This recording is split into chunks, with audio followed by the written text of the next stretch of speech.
ಪ್ರೀತಿಯ ವೀಕ್ಷಕರಿಗೆ ಶಂಕರಾನಂದ ಟಿವಿಗೆ ಸ್ವಾಗತ ಸುಸ್ವಾಗತ. ಇವತ್ತಿನ ವಿಡಿಯೋನಲ್ಲಿ ಕ್ಯಾಲೆಂಡರ್ ತಿಂಗಳ ಮೊದಲನೇ ತಿಂಗಳಾದಂತಹ ಜನವರಿ ತಿಂಗಳ ಮಾಸ ಭವಿಷ್ಯ ಹೇಗಿದೆ ಅನ್ನುವಂತಹ ಮಾಹಿತಿಯನ್ನು ತಿಳ್ಕೊಳ್ಳೋಣ. ಅದಕ್ಕಿಂತ ಮುಂಚಿತವಾಗಿ ಯಾರಾದರೂ ಶಂಕರಾನಂದ ಟಿವಿ ಯೂಟ್ಯೂಬ್ ವಾಹಿನಿಯನ್ನು ಸಬ್ಸ್ಕ್ರೈಬ್ ಮಾಡಿಲ್ಲ ಅಂದರೆ ಸಬ್ಸ್ಕ್ರೈಬ್ ಮಾಡ್ಕೊಳ್ಳಿ. ಪಕ್ಕದಲ್ಲೇ ಇರುವಂತಹ ಬೆಲ್ ಐಕಾನ್ ಒತ್ತಿ. ಇನ್ಸ್ಟಾಗ್ರಾಮ್ ಪೇಜ್, ಫೇಸ್ಬುಕ್ ಪೇಜನ್ನು ಫಾಲೋ ಮಾಡ್ತಾ ಇಲ್ಲ ಅಂದರೆ ಫಾಲೋ ಮಾಡಿ. ಅದರಿಂದ ನೆಕ್ಸ್ಟ್ ಅಪ್ಲೋಡ್ ಆಗುವಂತಹ ವಿಡಿಯೋಗಳು ನಿಮಗೆ ನೋಟಿಫಿಕೇಷನ್ನ ಮುಖಾಂತರ ಬಂದು ತಲುಪತ್ತೆ. ಹೊಸ ಮಾಹಿತಿಗಳನ್ನು ತಿಳ್ಕೊಳ್ಳೋದಕ್ಕೆ ಸಾಧ್ಯವಾಗತ್ತೆ ಅಂತ ತಿಳಿಸ್ತಾ, ಈ ವಿಶೇಷವಾದ ಜನವರಿ ತಿಂಗಳ ಮಾಸ ಭವಿಷ್ಯ ಹೇಗಿದೆ ಅಂತ ನೋಡೋಕ್ಕೂ ಮುಂಚಿತವಾಗಿ ಈ ತಿಂಗಳು ಯಾವ್ಯಾವ ಗ್ರಹಗಳು ಬದಲಾವಣೆ ಆಗುತ್ತೆ ಮತ್ತು ಯಾವ್ಯಾವ ಗ್ರಹಗಳ ಸ್ಥಿತಿಗತಿಗಳು ಹೇಗಿದ್ದಾವೆ ಅನ್ನುವಂತಹ ಮಾಹಿತಿಯನ್ನು ನೋಡೋಣ. ಮೊದಲನೇದಾಗಿ 12ನೇ ತಾರೀಕು 1ನೇ ತಿಂಗಳು 2026 ಮಕರ ರಾಶಿಗೆ ಶುಕ್ರ ಪ್ರವೇಶ ಮಾಡ್ತಾ ಇದ್ದಾನೆ. ಅದೇ ರೀತಿಯಾಗಿ 14ನೇ ತಾರೀಕು 1ನೇ ತಿಂಗಳು 2026ಕ್ಕೆ ಮಕರ ರಾಶಿಗೆ ರವಿ ಪ್ರವೇಶ ಮಾಡ್ತಾ ಇದ್ದಾನೆ. ಅದನ್ನು ನಾವು ಮಕರ ಸಂಕ್ರಮಣ ಅಂತ ಹೇಳಿ ಹಬ್ಬವನ್ನು ಆಚರಣೆ ಮಾಡ್ತೀವಿ, ಸಂಕ್ರಾಂತಿ ಹಬ್ಬ. ಇನ್ನು 15ನೇ ತಾರೀಕು 1ನೇ ತಿಂಗಳು 2026ಕ್ಕೆ ಮಕರ ರಾಶಿಗೆ ಕುಜ ಪ್ರವೇಶ ಮಾಡ್ತಾ ಇದ್ದಾನೆ ಮತ್ತು 17ನೇ ತಾರೀಕು 1ನೇ ತಿಂಗಳು 2026ಕ್ಕೆ ಬುಧ ಮಕರ ರಾಶಿಗೆ ಪ್ರವೇಶ ಮಾಡ್ತಾ ಇದ್ದಾನೆ. ಅಂದರೆ ಒಟ್ಟಾರೆ ಈ ಒಂದು ವಿಶೇಷವಾಗಿ ಮಕರ ರಾಶಿಯಲ್ಲಿ ಚತುರ್ಗ್ರಹ ಯೋಗ ಉಂಟಾಗಿದೆ. ಈ ತಿಂಗಳು ಈ ಚತುರ್ಗ್ರಹ ಯೋಗ ಉಂಟಾಗಿರೋದ್ರಿಂದಾಗಿ ನಿಮಗೆ ಹಲವಾರು ರೀತಿಯ ಲಾಭ ಮತ್ತು ನಷ್ಟಗಳು ಇರ್ತವೆ. ಏನು ಎತ್ತ ಯಾವ್ಯಾವ ವಿಚಾರಗಳಲ್ಲಿ ಎಚ್ಚರಿಕೆ ವಹಿಸಬೇಕು, ಯಾವ್ಯಾವ ವಿಚಾರಗಳಲ್ಲಿ ನಾವು ಜಾಗೃತಿಯಾಗಿರಬೇಕು, ಯಾವ ವಿಚಾರಗಳು ನಮಗೆ ಅನುಕೂಲಕರವಾಗಿ ಇರುತ್ತವೆ ಅನ್ನುವಂತಹ ಸಂಪೂರ್ಣವಾದ ಮಾಹಿತಿಯನ್ನು ತಿಳ್ಕೊಳ್ಳೋಣ. ಈ ವರ್ಷದ ಮಕರ ಸಂಕ್ರಮಣದ ಮಕರ ಸಂಕ್ರಾಂತಿ ಹಬ್ಬದ ಶುಭಾಶಯಗಳು. ನಮ್ಮ ರೈತಾಪಿ ವರ್ಗದವರಿಗೆಲ್ಲರಿಗೂ ಸಹ ಅವರು ಬೆಳೆದಂತಹ ಬೆಳೆಯು ಕೈ ಸೇರ್ತಕ್ಕಂತಹ ಶುಭ ದಿವಸ. ಅವರು ಬೆಳೆದಂತಹ ಬೆಳೆಗಳಿಗೆ ಸಂಪೂರ್ಣವಾದಂತಹ ಬೆಲೆಯು ಸಿಕ್ಕು ಅವ್ರ ಹೊಟ್ಟೆನೂ ತಣ್ಣಗಿರಬೇಕು. ಜೊತೆಗೆ ನಮ್ಮನ್ನೆಲ್ಲ ಸಾಕ್ತಾ ಇರತಕ್ಕಂತಹ ಅವರಿಗೆ ದೇವರು ಒಳ್ಳೆಯದು ಮಾಡಲಿ ಅಂತ ಹೇಳಿ ದೇವರಲ್ಲಿ ಪ್ರಾರ್ಥನೆಯನ್ನು ಮಾಡ್ತಾ ಇದ್ದೇವೆ. ನಾಡಿನ ಸಮಸ್ತ ಜನತೆಗೆ ಮತ್ತು ಶಂಕರಾನಂದ ಟಿವಿಯ ಸಮಸ್ತ ವೀಕ್ಷಕರೆಲ್ಲರಿಗೂ ಸಹ ಮಕರ ಸಂಕ್ರಾಂತಿ ಹಬ್ಬದ ಹಾರ್ದಿಕ ಶುಭಾಶಯಗಳು. ಸುಗ್ಗಿ ನಿಮ್ಮೆಲ್ಲರ ಬದುಕಿನಲ್ಲಿ ಹುಗ್ಗಿಯ ರೀತಿಯಾಗಿ ಸಿಹಿಯಾಗಿರಲಿ ಅಂತ ಹೇಳಿ ಪ್ರಾರ್ಥನೆಯನ್ನು ದೇವರಲ್ಲಿ ಮಾಡ್ತಾ ತಮ್ಮೆಲ್ಲರಿಗೂ ಶುಭ ಆಶೀರ್ವಾದವನ್ನು ತಿಳಿಸ್ತಾ ಇದ್ದೇವೆ. ಒಳ್ಳೆಯದಾಗಲಿ, ಶುಭವಾಗಲಿ. ಇನ್ನು ಮೇಷರಾಶಿಯವರ 2026 ಜನವರಿ ತಿಂಗಳ ಮಾಸ ಭವಿಷ್ಯ ಹೇಗಿದೆ ಅಂತ ಈಗ ನೋಡೋಣ. ಸಿಂಹ ರಾಶಿಯಲ್ಲಿ ಹುಟ್ಟಿರುವಂಥವರಿಗೆ ಜನವರಿ ತಿಂಗಳ ಮಾಸ ಭವಿಷ್ಯ 2026ರಲ್ಲಿ ಹೇಗಿದೆ ಅನ್ನುವಂತಹ ಮಾಹಿತಿಯನ್ನು ಈಗ ಗಮನಿಸೋದಾಯಿತು ಅಂತ ಹೇಳಿದ್ರೆ, ನೋಡಿ, ನಿಮ್ಮ ರಾಶ್ಯಾಧಿಪತಿ ಆಗಿರತಕ್ಕಂತಹ ರವಿಯು ಉತ್ತರೋತ್ತರ ರಾಶಿಗಳನ್ನು ಪ್ರವೇಶ ಮಾಡಿ ಉತ್ತರಾಯಣದ ಪುಣ್ಯಕಾಲ ಬಂದಿದೆ. ಗ್ರಹಣವು ಬಿಡ್ತು. ಅನೇಕ ಕಷ್ಟಗಳು, ಅನೇಕ ನಷ್ಟಗಳು, ಅನೇಕ ಮನಸ್ತಾಪಗಳು, ಅನೇಕವಾದಂತಹ ಕೌಟುಂಬಿಕ ಕಲಹಗಳು, ಆರೋಗ್ಯದ ಏರುಪೇರುಗಳು ಒಂದಲ್ಲ ಎರಡಲ್ಲ ನಿಮ್ಮ ಬದುಕಿನಲ್ಲಿ ನೀವು ಅನುಭವಿಸ್ತಾ ಇದ್ದಂಥದ್ದು. ಅದರಲ್ಲಿ ಅದೆಷ್ಟೋ ವಿಚಾರಗಳಿಗೆ ಬಿಡುಗಡೆ ನಿಮ್ಮ ಬದುಕಿನ ಏಳಿಗೆ ಅನ್ನುವಂತಹದ್ದು ಸ್ವಲ್ಪ ಮಟ್ಟಕ್ಕೆ ಶುರುವಾಗೋದು ಪ್ರಾರಂಭವಾಗ್ತದೆ. ನಿಮ್ಮ ಕನಸುಗಳು ನನಸಾಗೋದಕ್ಕೆ ಪ್ರಾರಂಭವಾಗುತ್ತೆ. ನಿಮ್ಮ ಹೆಜ್ಜೆಗಳು ನಿಮಗೆ ಯಶಸ್ಸನ್ನು ತಂದುಕೊಡೋದಕ್ಕೆ ಶುರು ಮಾಡುತ್ತವೆ. ಜೊತೆಗೆ ಈ ಒಂದು ಶುಕ್ರ ಕುಜನು ಅಸ್ತಂಗತನಾಗಿದ್ದಾನೆ.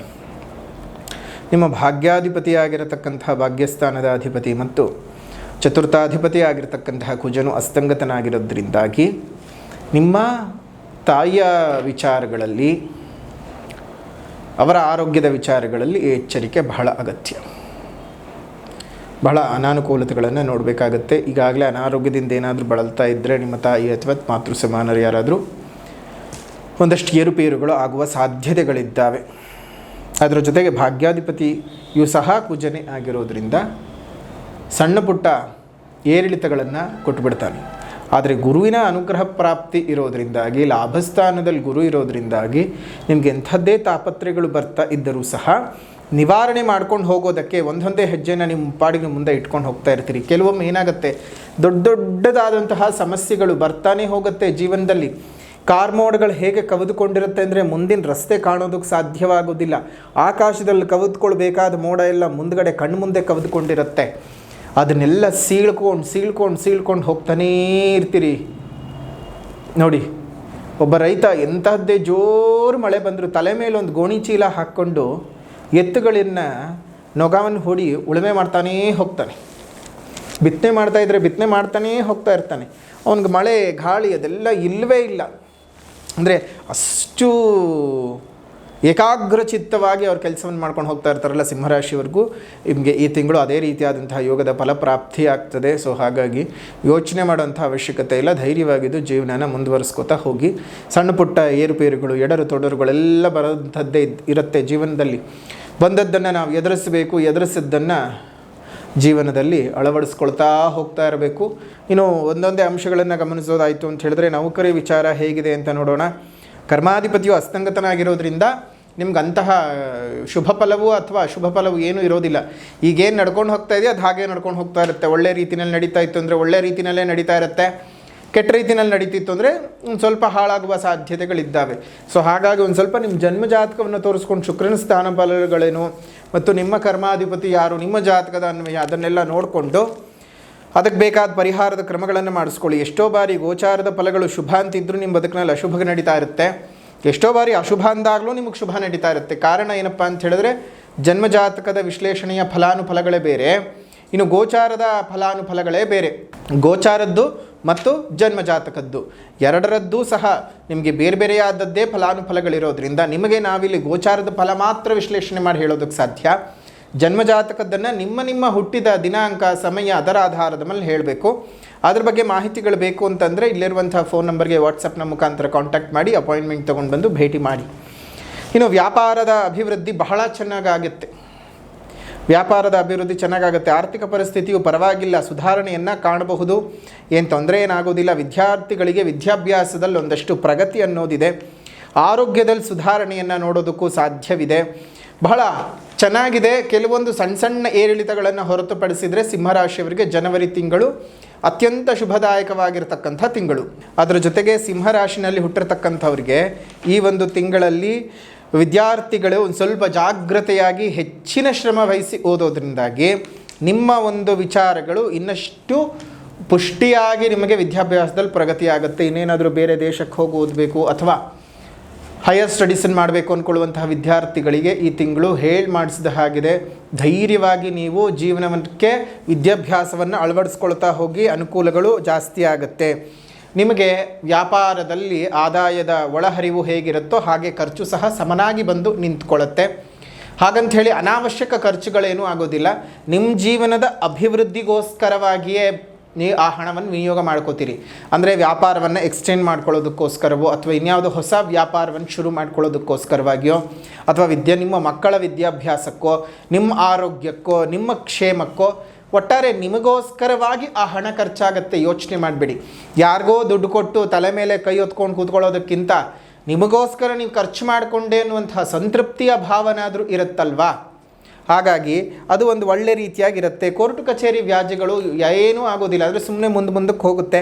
ಒಂದಷ್ಟು ಹಳೆ ಸಾಲಗಳನ್ನು ತೀರಿಸಿಕೊಳ್ತಕ್ಕಂತಹ ಪ್ರಭಾವಗಳು ಈ ಒಂದು ತಿಂಗಳಲ್ಲಿ ಇರುವಂಥದ್ದು. ಹಳೆ ಸಾಲಗಳೊಂದು ಸ್ವಲ್ಪ ಈ ಒಂದು ಸಿಂಹರಾಶಿಯವರಿಗೆ ತೀರುತ್ತೆ.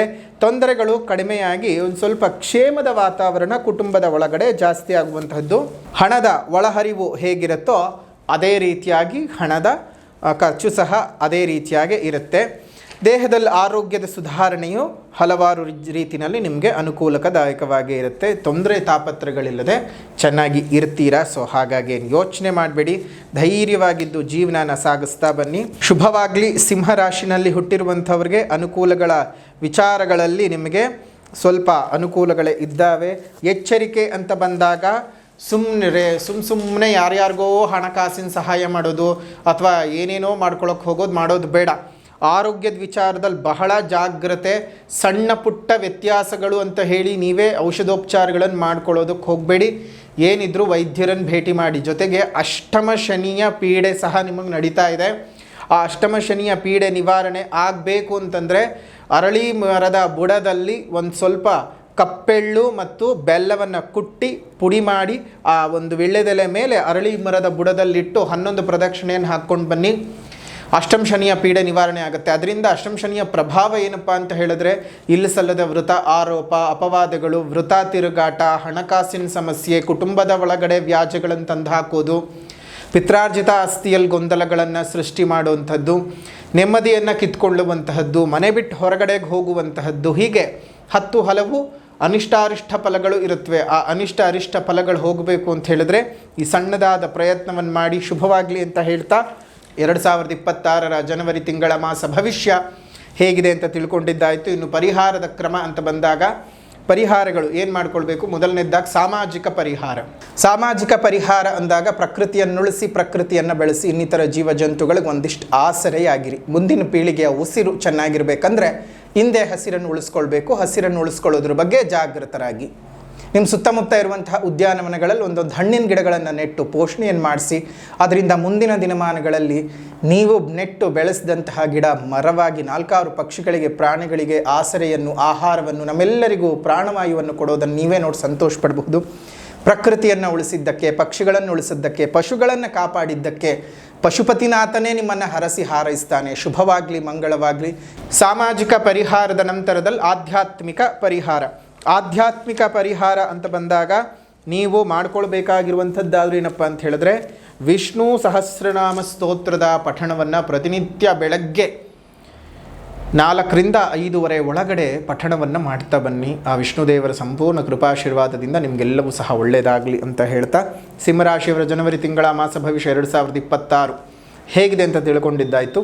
ವಿಡಿಯೋ ಇಷ್ಟ ಆಗಿದರೆ ಲೈಕ್ ಮಾಡಿ, ಶೇರ್ ಮಾಡಿ, ಕಮೆಂಟ್ ಮಾಡಿ. ಮತ್ತೊಂದು ವಿಡಿಯೋನಲ್ಲಿ ಭೇಟಿ ಮಾಡೋಣ. ಅಲ್ಲಿವರೆಗೂ ನಮಸ್ಕಾರ. ಲೋಕಾ ಸಮಸ್ತ ಸುಖಿನೋ ಭವಂತು, ಸಕಲ ಸನ್ಮಂಗಳಾನಿ ಭವಂತು, ಸರ್ವೇ ಜನಾಃ ಸುಖಿನೋ ಭವಂತು, ಸಮಸ್ತ ಸನ್ಮಂಗಳಾನಿ ಭವಂತು.